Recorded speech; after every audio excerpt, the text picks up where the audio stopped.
Welcome to our business enhancing Balconette affiliate program. In this video, we'll be showing you how to set up your affiliate trade account. Let's get started. First things first, head to our website homepage. In the top right-hand corner, select the Sign In hyperlink. This will direct you to a page which will either ask you to sign in or create an account. Follow through with your sign-in if you already have a Balconette My Account login, or you can create one if necessary. Once you have signed in or created an account, your account page will allow access to your entire order history. Things such as quotes, orders, invoices, as well as other important information can be found here. Within the My Account area, you'll be able to select the Trade Account Application Form button.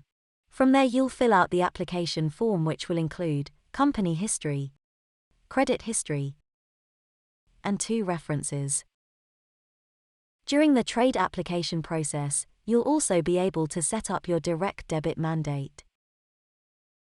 If you do not require credit, or we are unable to offer credit, payment is pro forma, using any normal payment method. We hope this video was helpful. If you need more help, go to www.balconette.co.uk/join, or give us a call.